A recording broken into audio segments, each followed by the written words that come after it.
Welcome back.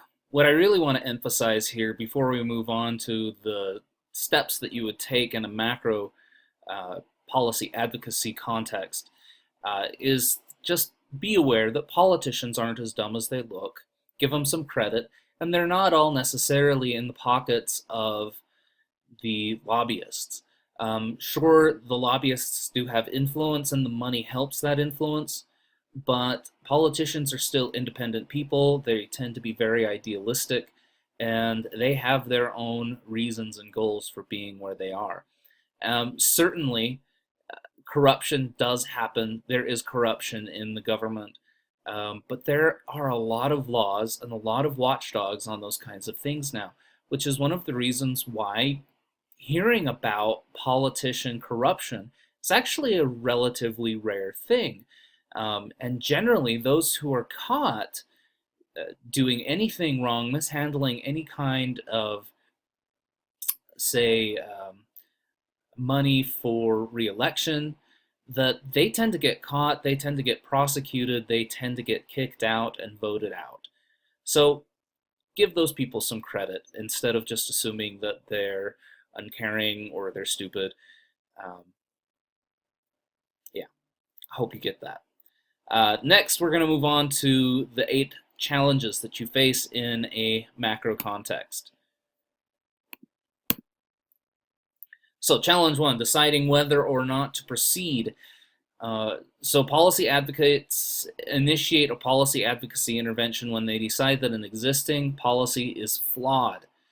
Um, and certainly, those kinds of things are real. There are policies that are flawed. If you really want to see one or look at one, simply look at the Controlled Substance Act. There's lots and lots of flaws with that one. But generally, we have to figure out, is there a policy that is harming our clients, that has ethics at the heart of it, that it isn't treating people fair? Is there evidence that the policy is not working?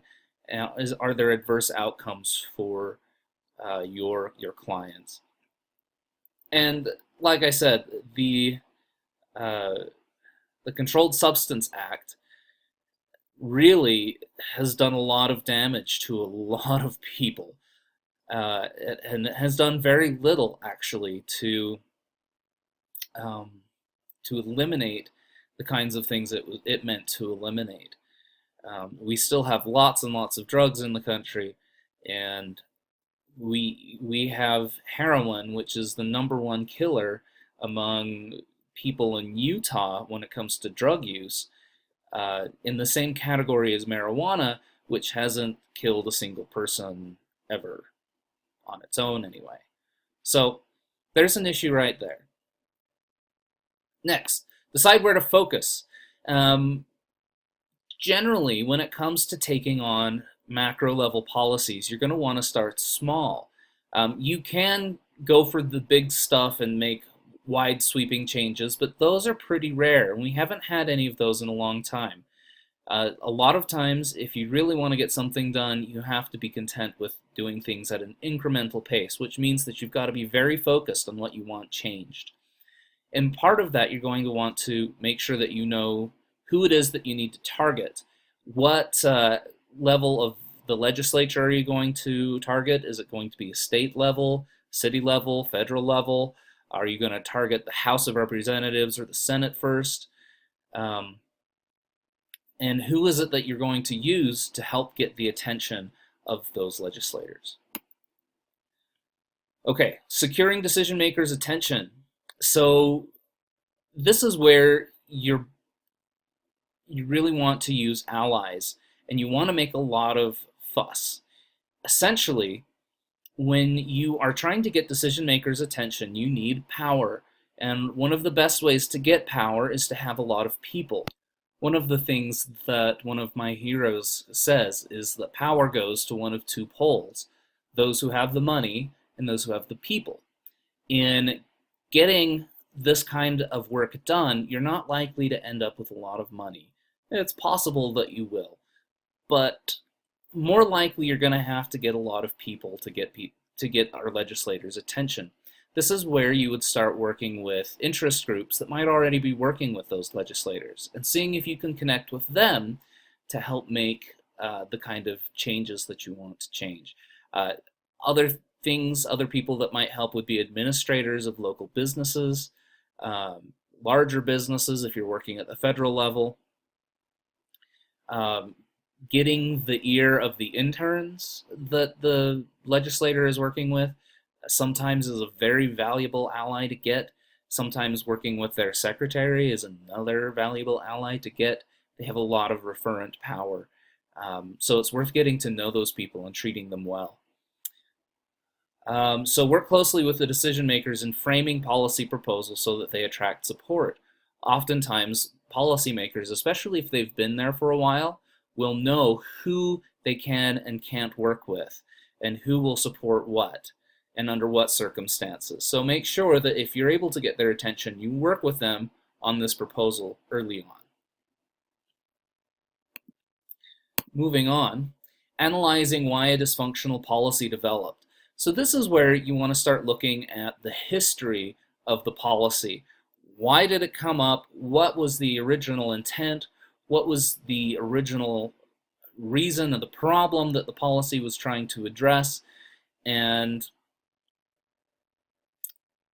why did it make sense then versus why doesn't it make sense now? Or why would we need something now when we haven't done anything in the past?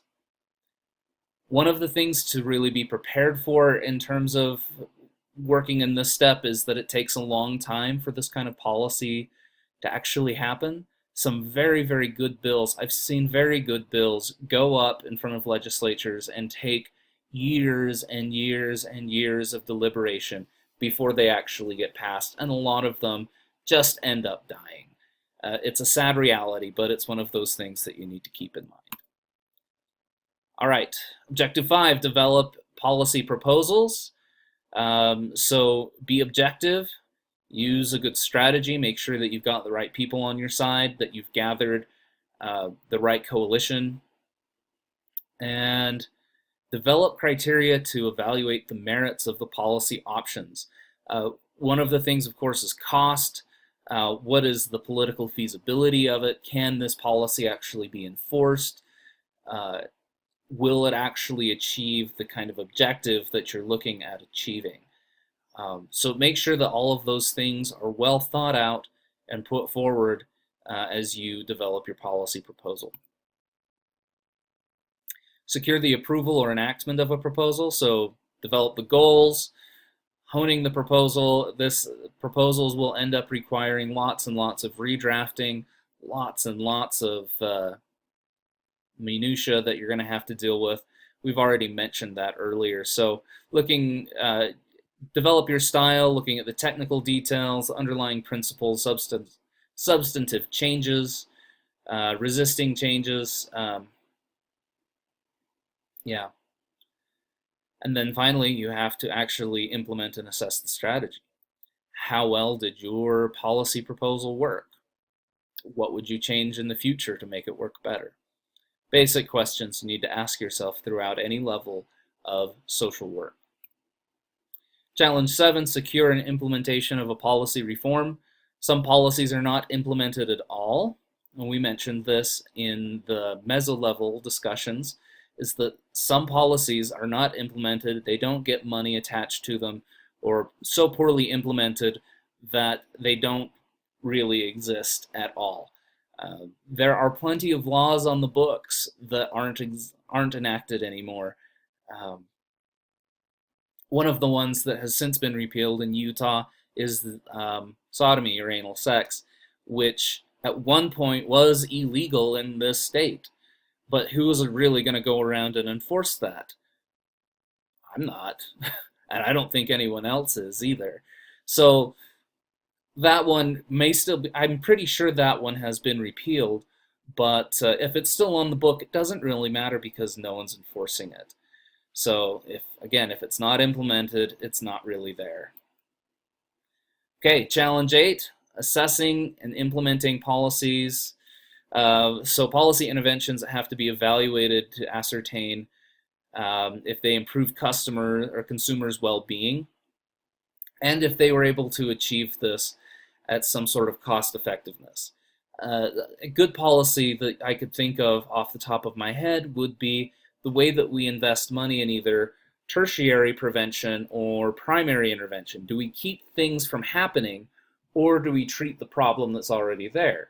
Well, we mostly treat the problem that's already there, but if we invest in primary prevention, we save tons of money in the area of tertiary prevention. And yet we find that our primary prevention gets very little money. There's a cost-benefit ratio that is often there. So, for example, for every dollar that is spent in treatment for substance abuse, saves about $100. This, for every dollar, we save about $100 in the criminal justice system by keeping people out of jails and prisons. But for every dollar that we spend in prevention, we save another $30 in treatment. And so clearly the prevention method is by far going to be much more cost effective. Now those numbers are estimates. I would look up those facts and figures change regularly, but it's worth looking those kinds of things up to make sure that you're on the right path. All right, and then finally, make sure that you are okay with improvising. Policies don't ever go as quickly or as sequentially as are discussed in this book. You have to adapt as things change. Policies take time, and you may be involved in addressing some of these challenges at multiple stages of your actual work in the policy arena. So just be aware of that. This is where Murphy's Law comes in. Anything that can go wrong will go wrong, and nature always sides with the hidden flaw, and before you do anything, you must do something else first. Or one of my favorites is everything takes longer than you expect to do. So yeah, that's it for this particular module. Be sure that you take your test, make sure that you do your discussions and your article readings, and ask any questions if you have any, and respond to the questions associated with this particular chapter. Thanks. We'll see you in the next module.